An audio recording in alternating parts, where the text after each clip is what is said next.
ধন্যবাদ। আমি এখন আহ্বান জানাবো মেজর রেজাউল করিম, যিনি রাজনৈতিক বিশ্লেষক, আন্তর্জাতিক সম্পর্ক এবং নিরাপত্তা নিয়ে কাজ করেন, এবং আমরা দেখেছি টক শোতে ওনার খুব সরব উপস্থিতি। যখন পার্শ্ববর্তী দেশ থেকে ডিসইনফরমেশন ক্যাম্পেইন হয়েছিল, বিশেষভাবে তথাকথিত সংখ্যালঘুর উপর আক্রমণের বিষয়ে, তখন তিনি ভারতীয় মিডিয়াতে বেশ অ্যাগ্রেসিভলি এগুলো ডিফেন্ড করেছিলেন, যা সত্য সেগুলো তুলে ধরেছিলেন। প্লিজ কথা বলুন।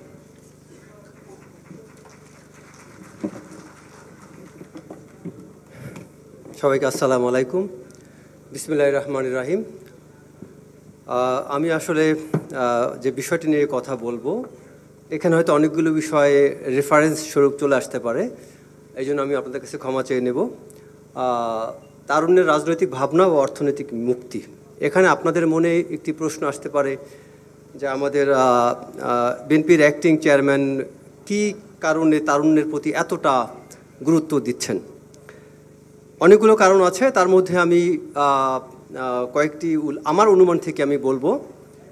বাংলাদেশের ইতিহাস, বিপ্লব বা আন্দোলন যদি আমরা দেখে থাকি, সেই ভাষা আন্দোলন থেকে শুরু করে 69 অভ্যুত্থান, 71 যুদ্ধ, 90 গণ অভ্যুত্থান, তারপরে আমাদের এই সম্প্রতি জুলাই আগস্ট বিপ্লব, সর্বত্রই আমরা দেখতে পাই তারুণ্যের সবচেয়ে বড় একটা প্রভাব, এবং প্রতিটা ক্ষেত্রেই তরুণরাই সফল হয়েছে এবং তরুণরাই অগ্রণী ভূমিকা রেখেছিল।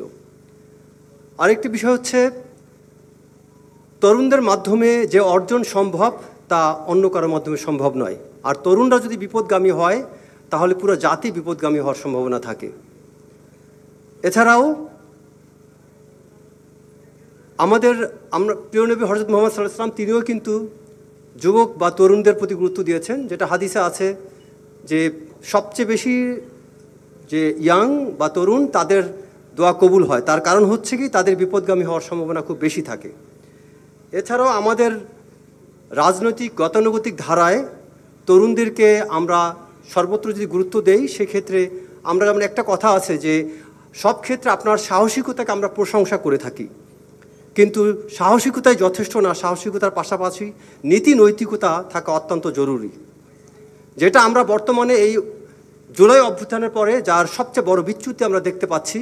এই জুলাই অভ্যুত্থানে 5 আগস্টের পূর্বে যেখানে ছাত্রদল সহ সব ছাত্র সংগঠনের অগ্রণী ভূমিকা ছিল, কিন্তু আমরা এখানে দেখতে পাই যে আমাদের এই বৈষম্য বিরোধী ছাত্র আন্দোলনের বিশেষ এক গোষ্ঠী, যারা এখন এনসিপি পার্টি গঠন করেছে, তারা একক ক্রেডিট নেওয়ার চেষ্টা করেছে। যদিও এখানে তারেক রহমান বদান্যতার পরিচয় দিয়েছেন, তিনি কখনও ক্রেডিট নেওয়ার চেষ্টা করেন নাই, কিন্তু তার সেই উদারতা মানে এই নয় যে সেটা তার দুর্বলতা। সো আমাদেরকে এই জায়গাটায় কথা বলতে হবে যে আমরা কেন আমরা এটার প্রতিবাদ করিনি, কেন ক্রেডিট নেইনি। কারণ আমরা চাই unity, we want national unity, আমরা চাই শান্তি, আমরা চাই বিএনপির সেই পুরনো ঐতিহ্য ইমেজ ফিরে আনতে। সেই ইমেজ ফিরে আনার জন্যই আজকে তারেক রহমান বিএনপির প্রতি যে সহনশীলতা দেখাচ্ছেন, সবাইকে ধৈর্যশীল হতে বলছেন, এটাকে আমি সত্যি প্রশংসা করি। আরও একটি বিষয় হচ্ছে, কেন গুরুত্ব দিয়েছেন এখানে, বাংলাদেশের মোট জনগোষ্ঠীর 60% প্লাস হচ্ছে 35 বছর বয়সের নিচে, অ্যান্ড 25 বছর বয়সের নিচে হচ্ছে 50%। আপনি চিন্তা করেন, একটা দেশের জনগোষ্ঠীর 60 থেকে 70% যদি তরুণ হয়ে থাকে, সেখানে গুরুত্ব না দেওয়ার কোনো কারণ থাকতে পারে না। আর এই গোষ্ঠীর যারা আছে, বলতে গেলে 35-এর নিচে সবাই, বলতে গেলে না সবাই, আমরা এখন পর্যন্ত ভোট দিতে পারিনি। কতটা দুঃখের বিষয় যে এই আন্দোলনের সবচেয়ে বড় গুরুত্বপূর্ণ বিষয় ছিল ভোটাধিকার, কিন্তু সেই ভোটের ব্যাপারে কোনো কিছু এখনও নেই। আমরা এই জায়গাটা কোনো কিছু দেখতে পাচ্ছি না। আচ্ছা, আরও একটি বিষয় হচ্ছে, এখন আমি কি বিষয়গুলো একটু সংক্ষেপে আপনাদেরকে বলবো, তা হচ্ছে যে তরুণদের নিয়ে তারেক রহমানের ভাবনা, দ্বিতীয়ত হচ্ছে শেখ হাসিনার কর্তৃক বাংলাদেশ জাতীয়তাবাদী দল এবং বিএনপি পরিবার নিয়ে তার যে একটা ন্যারেটিভ, মিথ্যা ন্যারেটিভ ছিল, এই বিষয়ে কিছু কথা বলবো, এবং এছাড়া আমি তরুণদের জন্য করণীয় কিছু বিষয়গুলো বলবো। আচ্ছা, তরুণদের নিয়ে আমি তারেক রহমানের ভাবনার কথাটা আমি অলরেডি বলেছি। শেখ হাসিনার কিছু ন্যারেটিভ নিয়ে কথা বলি। আপনারা খেয়াল করে দেখবেন যে বাংলাদেশে কবে থেকে এই শেখ হাসিনা, বিএনপি পরিবার এবং তারেক রহমান নিয়ে ন্যারেটিভ তৈরি করা শুরু করেছে। আপনারা যদি 2001 সালে ফেরত যান, সেই 1 অক্টোবর যখন বাংলাদেশের জাতীয়তাবাদী দল বিএনপির ক্ষমতায় আসে, তখন কিন্তু এই তারেক রহমান তরুণদের নিয়ে এই নির্বাচনী কাজগুলো খুব সুন্দরভাবে করেছিলেন। দল গঠনে দলে তরুণদেরও সম্পৃক্ত করা, একটা সুন্দর সুষ্ঠু ভোটাধিকার প্রতিষ্ঠার জন্য তিনি এককভাবে কাজ করে গিয়েছিলেন। এবং তার সেই কাজের সফলতা স্বরূপ যখন বিএনপি ক্ষমতায় আসে, তারপরে শুরু হয়, এবং এখানেই না শুধু 2002 সালে 3 সালে যখন তারেক রহমান জিয়াউর রহমান ফাউন্ডেশনের নামে বাংলাদেশের পথে প্রান্তরে যখন ছুটে বেড়ান, তখনই শেখ হাসিনার ভিতরে ভীতি সঞ্চার হয়। কেন তিনি তারেক রহমানকে এত ভয় পেতেন, কেন বিএনপি পরিবারকে এত ভয় পেতেন? কারণ ছিল তিনি জানতেন তার যোগ্যতা কোথায়। তিনি জানতেন যে পথে তারেক রহমান হেঁটে যাচ্ছে, এই পথে হাঁটতে থাকলে তারেক রহমানকে আজকে আমরা যে জিয়াউর রহমানের সাথে তুলনা করি, আজকে তারেক রহমান সেই জিয়াউর রহমানকে হয়তো ছাড়িয়ে যাবেন। এবং বাংলাদেশে সেটা সম্ভব, কারণ জিয়াউর রহমানের শিক্ষার জন্য তার কোনো উত্তরসূরি ছিল না, বা তারেক রহমানের শিক্ষার জন্য জিয়াউর রহমানের আদর্শ আছে। যে কারণে আপনাদের মনে রাখতে হবে তারেক রহমান কোথায় যেতে পারে, এবং এইটাই ছিল শেখ হাসিনার সবচেয়ে বড় ভয়। যে কারণে তিনি প্রথম আলো, ডেইলি স্টার নামক পত্রিকার দ্বারা, মনস্টার কিছু মিডিয়ার দ্বারা তার বিরুদ্ধে প্রচারণা, বিএনপি পরিবারকে নানানভাবে হেনস্থা করার চেষ্টা করেছেন। অথচ দেখেন, এই আওয়ামী লীগ সরকার আমলে আওয়ামী পরিবারের, শেখ পরিবারের লোকজন শত শত কোটি টাকা দুর্নীতি করেছে। তাদেরকে নিয়ে কিন্তু প্রথম আলো ঢালাওভাবে পরিবার নিয়ে রিপোর্ট করেনি, জয়কে নিয়ে রিপোর্ট করেনি, পুতুলকে নিয়ে করেনি, পুতুলের জামাই কিনেও করেনি। আমি আসলে পারিবারিক বিষয় টেনে আনবো না, বাট আপনারা জানেন আমি কোনটা বলতে চাচ্ছি। দেয়ার আর লট অফ স্টোরিজ যেগুলি করা হয়নি। এবং আরও দুঃখের বিষয় হচ্ছে, there was a myth very deliberately propagated by the specific enemy who are a threat for our sovereignty. And you know, আমি কোন ধরনের এনিমির কথা বলছি, কারা আমাদের সভরেন্টির জন্য থ্রেট, সেই তাদের দ্বারা একটা মিথ তৈরি করা হয়েছিল যে তারেক রহমানের সাথে সেনাবাহিনীর একটা দূরত্ব আছে, বা he has disrespect for army. How can it be? একটা মানুষ যার বাবা বাংলাদেশের মিলিটারি টাওয়ারিং পার্সোনালিটি ছিলেন, জেনারেল ছিলেন, তার কি করে ডিফেন্সের প্রতি অসম্মান থাকতে পারে? এটা কখনোই সম্ভব না। বরং তার দ্বারাই সবচেয়ে বেশি সম্মান থাকার কথা। তার দ্বারাই ডিফেন্স, এই বাংলাদেশের সশস্ত্র বাহিনী প্রোটেক্টেড হওয়ার কথা তার দ্বারাই, কারণ তিনি একজন পরীক্ষিত ব্যক্তি। তার বাবা যে আদর্শ তৈরি করে দিয়েছে, সেটার উপর ভিত্তি করে তিনি এটাকে আরও বড় পরিসরে নিয়ে যেতে পারবেন। এবং আমি জানি, একজন সামরিক বাহিনী কর্মকর্তা হিসেবে বলতে পারবো, আমাদের বর্তমান সেনাবাহিনীতে যত তরুণ অফিসার আছে, তারা এই 3rd আগস্ট, যেই 3rd আগস্টকে আমরা ভুলে যাচ্ছি, যখন এই এনসিবির নেতারা, যখন এই নাহিদ, সার্জিস, হাসনাতরা, তারা যখন হারুনের ভাতের হোটেলে খাবার খেয়ে তারা খুব স্বাচ্ছন্দ্য বোধ করছিল, ঠিক ওই মুহূর্তে এই 3rd আগস্ট, তখন এই তরুণ অফিসাররা জেগে উঠেছিল তারেক রহমানের অনুপ্রেরণা উদ্বুদ্ধ হয়ে। এটা মনে রাখতে হবে, কারণ প্রতিটা তরুণ অফিসার তারা জিয়াউর রহমানের গল্পকে তাদের আদর্শ মনে করে, আর তারা বিশ্বাস করে এটা একমাত্র এই তারেক রহমান দ্বারাই বাস্তবায়ন সম্ভব, আর কেউ না। অথচ এই কোয়ালিটি, এই স্কোপটাকে, এই অপরচুনিটিটা, এই সম্ভাবনাকে তারা আওয়ামী লীগ থ্রেট মনে করে। বাংলাদেশের প্রকৃত শত্রুরা এটাকে থ্রেট মনে করে। তারা জানে যে এটা যদি হয়ে থাকে, এটাই যেহেতু তার শক্তি, সো আমাদের তার বিরুদ্ধে ন্যারেটিভ তৈরি করতে হবে, যেটা আমরা অতীতে দেখে আসছি। আরও একটা কথা বলি, বাংলাদেশ জাতীয়তাবাদী দলের অনেক নেতারা হয়তো বা সংকোচ বোধ করেন একটা কথাকে সামনে আনতে, বাট আমাদের তুলে ধরতে হবে। আমি তরুণদের উদ্দেশ্যে বলবো, আরেকটি কথা ভুলে যেতে পারি, তোমাদেরকে ইতিহাস পড়তে হবে। কারণ ইতিহাস, সমাজনীতি, রাষ্ট্রনীতি এগুলো না পড়লে দেশে দায়িত্ব নেওয়া যাবে না। বিশেষ করে এখানে তরুণদের রাজনৈতিক ভাবনার কথা যে বলা হয়েছে, অর্থনীতির মুক্তির কথা বলা হয়েছে, রাজনৈতিক ভাবনার কথা ভাবতে গেলে সময় বেড়েছে 33%। এই কম্পারেটিভ স্টেটমেন্ট জানতে হবে, কারণ এগুলোর ইম্প্যাক্ট অনেক ভয়াবহ। আর এটা আমরা যদি না জানি, আমরা কখনো তুলনামূলক বক্তব্য দিতে পারবো না, মানুষ তা গ্রহণ করবে না। সো আমি যে কথাটা বলছিলাম সেটা আমি আবার ফেরত যাচ্ছি। একটা কথা আমাদের অনেকেই বলতে ভয় পায়, সবাই মনে করে হাওয়া ভবন নামটা নিলেই মানে একটা প্রকম্পিত হয়ে ওঠে। প্রকৃত ইতিহাস জানেন, হোয়াট ইজ হাওয়া ভবন, কী হয়েছিল? প্রকৃতপক্ষে হাওয়া ভবন, আমি মনে করি এটা যে উদ্দেশ্য নিয়ে তৈরি হয়েছিল, যে কাজগুলো এখানে করা হতো, হাওয়া ভবন শব্দটাকে আপনি বাদ দেন, এই ভবনে যে কাজগুলো হতো সেটা যদি আমরা সত্যটা জানি, তাহলে আপনারা প্রত্যেকে বলবেন প্রত্যেকটা উপজেলায় এরকম করে একটা অফিস হওয়া উচিত। কারণ কি, কেন আমি সেটা বলছি? কারণ হচ্ছে এই শেখ হাসিনা 17 বছরে সুয়ের আগার দিয়ে যেভাবে খোঁচানো হয় ঠিক ওইভাবে খুঁচিয়ে খুঁজে চেষ্টা করেছেন হাওয়া ভবনের দোষ খুঁজে বের করতে, কিন্তু 22 জন স্টাফের মধ্যে একটা স্টাফের বিরুদ্ধে একটা মামলা, একটা অভিযোগ, একটা তথ্য উপাত্ত প্রমাণ করতে পারেনি। আমাদের এই সত্য বলতে হবে। এবং এই হাওয়া ভবনে এখানে যে কর্মকর্তারা যারা কাজ করত তাদের কাজ কি ছিল? আজকে আপনারা যে তরুণদের এই সমাবেশ দেখতে পাচ্ছেন, এই কাজটাই, এই ধারণা, এই কনসেপ্ট তৈরি হচ্ছিল ওইখানে বসেই। যে কারণে যেটা কিন্তু আজকে আমরা সেটা বলি না, কারণ এই হাওয়া ভবনে বসে আপনাকে বাস্তবতা মানতে হবে। এই আওয়ামী লীগ পিরিয়ডে তারা সিআরআই নামক একটা সংগঠন, একটা প্রতিষ্ঠান গড়ে তুলেছিল, যেই প্রতিষ্ঠানকে সরকারি ফান্ডে যেটাকে চালানো হতো। আর উল্টা তারেক রহমান কি করেছিলেন? তিনি হাওয়া ভবনে সরকারের সকল সুবিধা থেকে বের হয়ে এসে হাওয়া ভবন অফিসে তিনি কর্ম শুরু করেছিলেন। কেন? সরকারের প্রভাব মুক্ত থাকতে চেয়েছিলেন। তিনি চাননি সরকারের কোনো প্রভাব, এই খালেদা জিয়ার সরকারের কোনো প্রভাব তার দলে ব্যবহার করা হোক। দলকে সরকারের প্রভাবমুক্ত রাখার জন্য তিনি দলীয় কাজ ভিন্ন জায়গায় করেছিলেন। এটাকে আমাদের হাততালি দিয়ে প্রশংসা করা উচিত।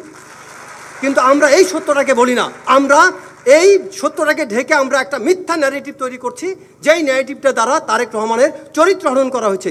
যেখানে তারেক রহমানকে প্রশংসা করা উচিত, যাকে রোল মডেল বানানো উচিত, বাংলাদেশের তরুণ রাজনীতির যাদের আকাঙ্ক্ষা আছে তাদের জন্য, যেখানে তারেক রহমানের ক্যারেক্টার, তার পার্সোনালিটি, তার পলিটিক্যাল ফোরসাইটনেস, তার শিক্ষা, তার দূরদর্শিতা যেখানে আদর্শ হওয়া উচিত, সেখানে আজকে আপনারা কি করছেন? আজকে ওই আসল সত্যটাকে ভয়ে আপনারা কেউ তুলে ধরেন না। আপনারাই বলেন, এখানে যত ছাত্র দলের, যুব দলের নেতারা আছেন, আপনারা একজন বলতে পারবেন যে কোথাও শুনেছেন হাওয়া ভবনে কোনো স্টাফের কোনো দুর্নীতি শেখ হাসিনা প্রমাণ করতে পারতে? বলেন আপনারা। তাহলে কেন আপনারা এটা নিয়ে কথা বলতে ভয় পান?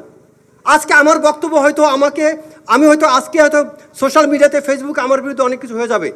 I don't care. আমাদের সত্য নির্মোহ ইতিহাস আপনাকে বলতে হবে।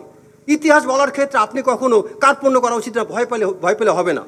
সো আমি সবাইকে অনুরোধ করব, আমি আরও একটা কথা আপনাদেরকে বলতে চাই। এই বৈষম্য বিরোধী তথা এনসিপি এবং এই বর্তমানে অন্তর্বর্তীকালীন সরকার থেকে একটা শিক্ষণীয় বিষয় আছে। এই ছাত্রনেতারা, এই বৈষম্য বিরোধী আন্দোলনে নাহিদ, হাসনাত, সার্জিস, এরা সাহসী, বীরত্বপূর্ণ অবদান রেখেছে, বা তাদের মধ্যে নীতি নৈতিকতার ঘাটতি আছে। কেন? তাদের মধ্যে পারিবারিক মূল্যবোধ, সামাজিক মূল্যবোধের ঘাটতি আছে। তারা সেই শিক্ষা পায়নি বলে তারেক রহমানের উদারতার কারণে, ছাত্র দলের, যুব দলের উদারতার কারণে তারা এখন পর্যন্ত তারা কৃতজ্ঞতা স্বীকার করেনি। আপনারা বলেন, এই ছাত্র দলের প্রতিটা নেতা আওয়ামী লীগের টার্গেট ছিল। এই নাহিদ এবং হাসনাত এরা তখন ছাত্রলীগ করে, তাদের দিকে কেউ ফিরে তাকায়নি। আমরা সেনাবাহিনীতে একটা ট্যাকটিক্স আছে, এটা বলা হয় ডিসিপশন প্ল্যান। ডিসিপশন প্ল্যান মানে হচ্ছে আপনি শত্রুকে দেখাচ্ছেন আপনি এই দিকে আক্রমণ করবেন, কিন্তু আমরা করি কি? পেছন দিক দিয়ে আক্রমণ করি। কারণ কি? আমি জানি সামনের দিকে আক্রমণ করলে সে আমার প্রতি হামলা করবে, আমি এখানে ক্ষতিগ্রস্ত হব। এখানে ডাইরেক্ট আক্রমণের শিকার ছিল ছাত্রদল, যুবদল। তারা ছিল এখানে সাইলেন্ট। তারা বেশ ধারণ করে তারা এখানে চুপচাপ ছিল, তারা আরামে ছিল, এবং তারা সুযোগ বুঝে মিডিয়া, ফেসবুক, হারুনের ভাতর হোটেল এইসব জায়গায় ম্যানেজ করে বেরিয়েছে। আর আমাদের ছাত্রদল কেন সামনে আসতে পারেনি? কারণ তাদেরকে শেখ হাসিনা তাদের রন্ধ্রে রন্ধ্রে তাদেরকে খুঁজে বের করত। তারা জেলে গেলে সেখানে পর্যন্ত তারা টার্গেট করে টর্চার করত। সো এই সত্যটাকে আপনাদের জানতে হবে। তাই আমি বলবো, আমরা চাই না, এই বিএনপির কাছ থেকে আমরা আশা করি না, ছাত্রদল থেকে আশা করি না, বা যুবদল থেকে আশা করি না এদের মতো এমন নেতা, এমন আদর্শ, এমন সাহস তাদের মধ্যে তৈরি হোক। তাদের মধ্যে আমরা চাই সাহস হোক, সাহসের পাশাপাশি মূল্যবোধের রাজনীতি তারা শিখুক, এবং তারা শিখুক দেশকে কিভাবে ইউনাইটেড করতে হয়। আমরা চাই, we want the unity is a strength. আমাদের বাংলাদেশে আমরা যদি ইউনাইটেড থাকি, এবং আরও একটা বিষয়, বাংলাদেশ জাতীয়তাবাদী দল আমি মনে করি সবচেয়ে বড় একটা এক্সেপশন তৈরি করেছে, সকল শ্রেণী পেশার মানুষকে এক জায়গায় করে, এবং তরুণদেরকে স্পেসিফিক গাইডলাইন দিচ্ছে। আমি ছাত্রদল, যুবদলকে বলবো, প্লিজ আপনারা 31 দফা পড়বেন। 31 দফা না পড়ে আপনারা তর্কে যাবেন না, কারণ আপনারা অনেকে এখনও জানেন না 31 দফায় কী লেখা আছে। 31 নম্বরে আমি আপনাদেরকে একটা প্রশ্ন করি, আপনাদের মধ্যে কে বলতে পারবেন 31 দফার কত নম্বর আর্টিকেলে লেখা আছে আপনার এই তরুণদের কথা, যুবকদের কথা? বলেন, কে বলতে পারবে?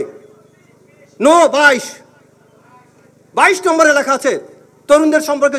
খুব চমৎকার কনসেপ্ট দেওয়া আছে। আমি ভুল বললাম নাকি? সভাপতি সামনে আছে, ভুল বলি নাই তো? সো 31 দফার 22 নম্বরে খুব সুন্দর পরিষ্কার বুঝিয়ে দেওয়া আছে কিভাবে আপনার তরুণদেরকে প্রশিক্ষিত করতে হবে। এবং আরও একটি কথা আপনাদেরকে আমি অনুরোধ করব, বিএনপির সেই ইনসেপশনে যখন জিয়াউর রহমান যে 19 দফা করেছিলেন, যে 19 দফাকে সারা জীবন আওয়ামী লীগ তথা অন্যান্য রাজনৈতিক দলগুলো ভয় পেত, এবং এই 31 দফার সাথে আমি 19 দফার রিফ্লেকশন দেখতে পাই। আপনারা যদি খুব ভালো করে পড়েন তাহলে দেখতে পাবেন। সো আমি আশা করব আপনাদের সবার কাছে যে আমরা, এবং পরিশেষে লাস্ট একটা কথা বলবো আমি, আমরা সবাই অনেক জায়গায় আমরা অনেক ক্ষেত্রে আমরা শহীদ প্রেসিডেন্টের নাম নেই। আমাদের একই সাথে খেয়াল করতে হবে যে একজন খুনি জিয়া আছে, সেই জিয়ার নাম নিতে গেলে আমরা জিয়াউল আহসান বলবো, আর যখন আমরা খুনি শব্দ বলবো তখন বলবো খুনি জিয়াউল আহসান। কারণ জিয়া বলতে একটা ব্র্যান্ড, বাংলাদেশের একটা ব্র্যান্ড হচ্ছে জিয়া। তো জিয়া নামের সাথে খবরদার অন্য কোনো ব্যক্তিকে জিয়া নাম দ্বারা বুঝাবেন না, কারণ জিয়ার নাম অনুযায়ী বাংলাদেশে আপনাদের মধ্যে অনেক ছেলে আছে যাদের নাম জিয়া, আপনার মা বাবা শহীদ প্রেসিডেন্ট জিয়াউর রহমানের নাম অনুযায়ী নাম রাখছে। এটা একদম সত্যি কথা, স্বীকার করেন না করেন। সো এই জন্য যখন এই খুনি শব্দটা উল্লেখ করবেন, খুনি জিয়াউল আহসান বলবেন, মুখস্থ করেন। সো এই শব্দ, এটা খেয়াল রাখতে হবে আমাদের কিছু কিছু ছোটোখাটো বিষয়গুলো। আরেকটা বিষয়, তারেক রহমানের সাথে আমি মনে করি তারেক জিয়া শব্দটা চেয়ে বেশি আমি মনে করি তারেক রহমান। কেন? কারণ তারেক রহমানের নিজের আলোয় অনেক বেশি আলোকিত এখন। সো আমাদেরকে এই বিষয়গুলো, ছোট ছোট বিষয়গুলো আমরা সামনে রেখে আমি বিএনপির উজ্জ্বল ভবিষ্যৎ কামনা করি। এবং আমি আরেকটা লাস্ট কথা হচ্ছে, তারেক রহমানের সফট পাওয়ার পলিসি অ্যাপ্লাই করেছেন, সেটা আপনাদের জন্য সবার জন্য অ্যাপ্লিকেবল না। নেতাদের জন্য, মাঠে যারা আছেন তাদের জন্য হার্ড পাওয়ার থাকতে হবে। এই আজ যদি অ্যাপ্লাই না করেন, জীবনে আপনাদের ইলেকশন ডিসেম্বরের মধ্যে তারা দিবে না।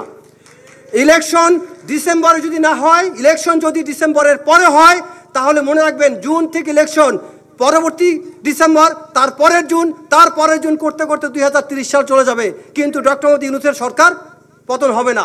এজন্য টাইম লাইন ঠিক রাখবেন, ডিসেম্বর মিনস ডিসেম্বর। কারণ আরেকটা হচ্ছে, আমি একজন সেনাবাহিনীর একজন প্রতিনিধি হিসেবে বলবো, বাংলাদেশ সেনাবাহিনীকে নিয়ে তারেক রহমানের যে সমর্থন, এটাকে আমি ধন্যবাদ জানাই। বিশেষ করে সেনাবাহিনীর ভূমিকাকে তিনি যথেষ্ট এটাকে প্রশংসা করেছেন। একই সাথে একটা কথা বলবো, সেনাবাহিনী মাঠে দীর্ঘদিন থাকলে আমাদের দেশের সভরেন্টি, সার্বভৌমত্ব হুমকির মুখে পড়বে। কারণ সেনাবাহিনীর প্রশিক্ষণ, অনুশীলন বন্ধ, এটা দীর্ঘদিন বন্ধ রাখা যাবে না। সেনাবাহিনীকে ব্যারাকে ফেরত পাঠাতে হবে, আর সেটা তখনই সম্ভব যখন ইলেকশনটা সম্পূর্ণ হবে। ইলেকশন শেষ না হলে তাহলে এই সেনাবাহিনী ব্যারাকে যেতে পারবে না। কারণ সেনাবাহিনী আজকে ব্যারাকে গেলে কালকেই দেখবেন সচিবালয় থেকে শুরু করে সব ভাঙচুর শুরু হয়ে যাবে। গতকালকে আপনারা নমুনা দেখছেন। তো আজকে তারা সেনাবাহিনীকে নিয়ে সমালোচনা করে, আবার সেনাবাহিনী ছাড়া চলতেও পারে না। আমাদের ডিফেন্সকে রাখতে হবে সমস্ত বিতর্কের ঊর্ধ্বে। সেনাবাহিনীকে নেওয়া বা আমাদের ডিফেন্স নিয়ে কখনো কোনো পলিটিসাইজেশন করা যাবে না। Defence should be kept out of politics, এটা সবসময় জন্য করতে হবে।